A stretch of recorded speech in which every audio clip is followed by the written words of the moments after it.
All right, sports fans, how's everybody out there doing?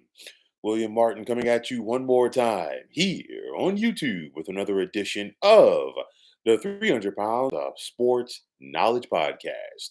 It is that time of the week, folks. My key games in the world of college football, and there's some very interesting games that I want to talk about for this Saturday. First and foremost, you got the third ranked Texas Longhorns traveling to Fayetteville to take on the Arkansas Razorbacks. And of course, we saw these two teams meet in the regular season several times over the last couple of years, but this is an age old rivalry right here that dates back to the good old days of Southwestern Conference. And now, of course, they're meeting up in the Southeastern Conference, both as members. But you've got the Longhorns, who are heavily favored for Saturday by 12 points, and they're looking to avoid the upset in Fayetteville against the Hogs. Texas takes within the second-ranked defense in the nation, and that's going to be important with, especially with linebacker Anthony Hill Jr. as they look to shut down this rushing attack that Arkansas has. Arkansas is looking to, avoid or get back on track rather after their bye week uh, the demolishing that they suffered at the hands of Ole Miss just 2 weeks ago. We saw Arkansas give up 63 points to the Rebels. You look at this Arkansas offense with Taylor Green at quarterback and, of course, Jaquindon Jackson at running back. And I think they've got to go out there and set the tone early, but it's going to be very difficult against a very good Texas Longhorn team. I don't think that Texas overlooks Arkansas. I think they're up for the challenge, and I'm going to take Texas to pull away in this one by the score of 44-20. Now in the ACC, you've got 20th ranked Clemson traveling to take on Pitt. And Clemson is another one of those teams that comes into this contest heavily favored, and they're looking to stay right in that mix to win the ACC. Clemson only has one loss within the conference. And when you think about Clemson, you know that they're going to be a very physical team defensively. And also, you got to keep an eye out for this offense with quarterback Cade Klubnik and running back Phil Maffa. But for Pitt, we saw them rolling. They won their first 7 games of the season, and now they've lost their last 2.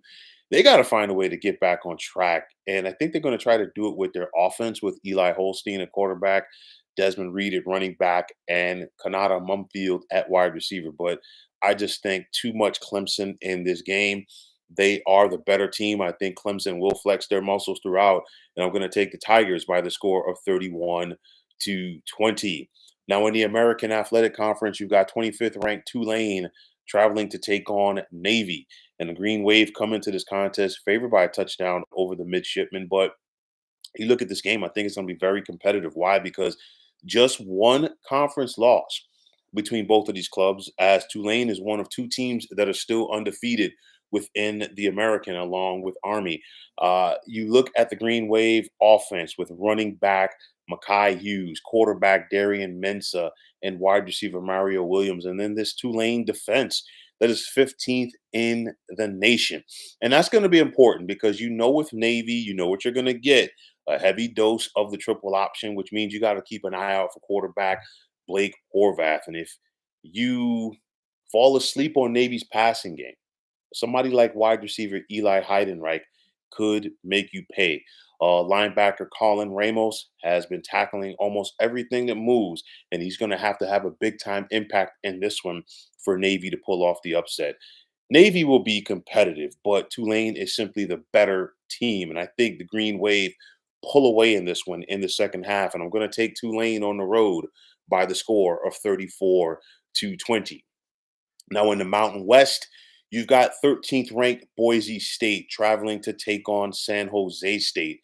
The Broncos come in favored by 13 and a half, and I really do think that Boise really should have the lasers on in this one. The reason why is because San Jose State is going to make them work for this one. This is how I feel. I think, with Ken Niumatalolo and company, you're going to have to pack a lunch if you're going to beat the Spartans, especially on their home field. Now, at Boise, you know what you're going to get. You're going to get a big dose of running back Ashton Jeanty. Nobody's really been able to slow this kid down this season. And of course, San Jose State, they're going to focus on trying to slow down Ashton Jeanty, which is easier said than done. But regardless of whether or not Boise can get that running game going, I still like their offense with quarterback Maddox, Matson, and wide receiver Cameron Cooper. But on the flip side, San Jose State has 16 interceptions defensively this season.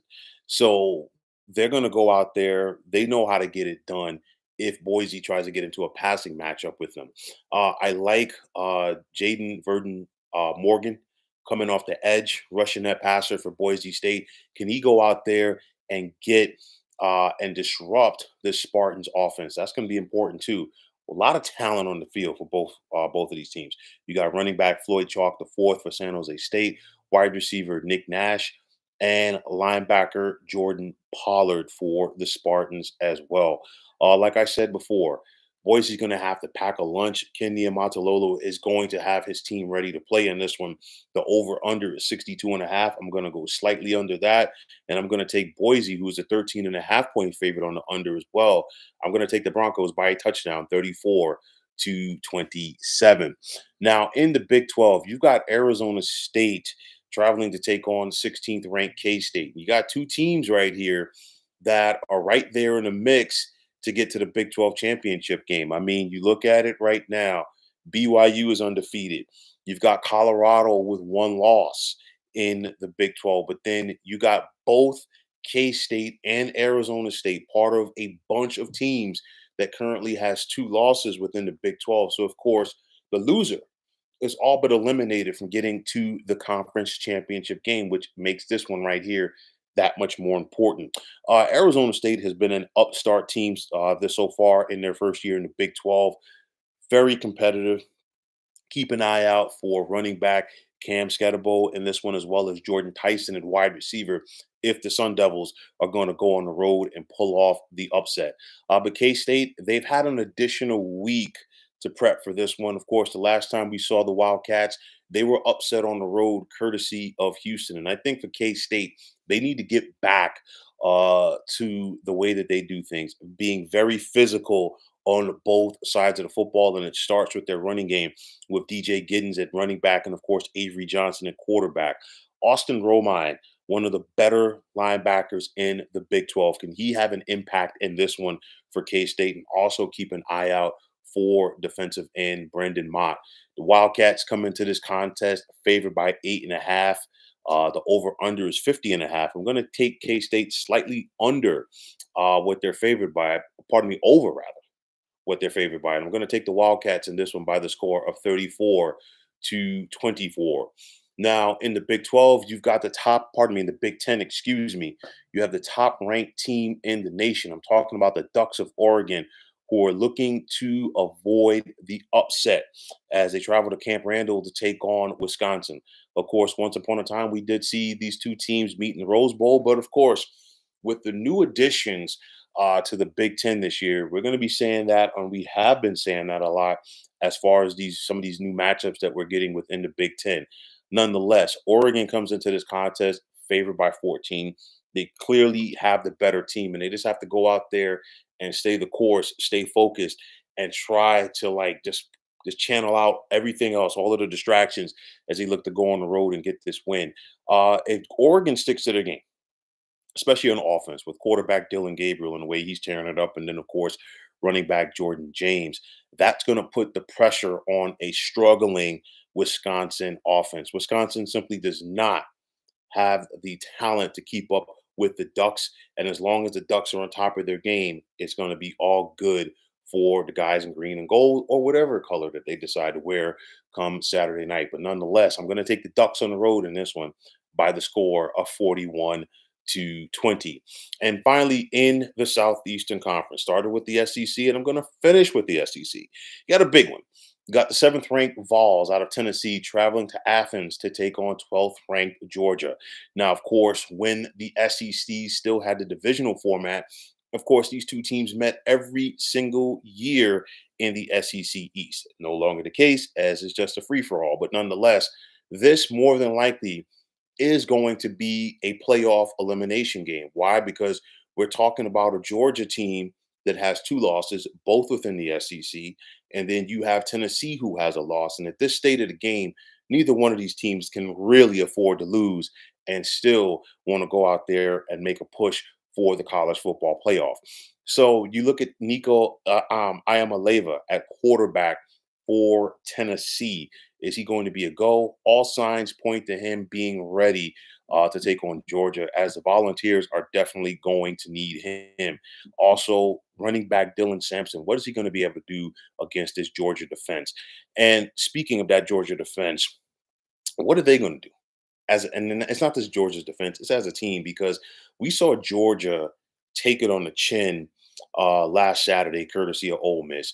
Georgia lost to the Rebels by the score of 28-10. That contest could have easily been 41-10, if not more. Carson Beck has not been good at quarterback recently for the Dogs. We saw him, have a multi-interception game last Saturday against Ole Miss. 9 interceptions overall in his last four. And I think more is going to be put on Carson Beck in this game because Trevor Etienne, the Florida transfer at running back, is going to be a no-go for Kirby Smart and the Dogs in this one. You look at this game right here. Typically, with Kirby Smart's Georgia Bulldogs, they typically tend to respond in a good way following any loss that they have suffered in recent years. Georgia was embarrassed, okay, last Saturday, courtesy of Ole Miss, and I want to see how the Dogs bounce back in this game. And like I said before, Georgia's backs are against the wall, and I know some people on social media have not been thrilled as far as Georgia's spot in the rankings for the current college football playoff. But I'll tell you like this, you win this game and you're right back in there because, like I talked about this before, just switching gears real quick. I talked about this before the other day that this could be a possibility because why? You can't put a two-loss Georgia team, in front of a two-loss Alabama team that just beat them, and you can't put a two-loss Georgia team in front of a two-loss Ole Miss team that just beat them as well.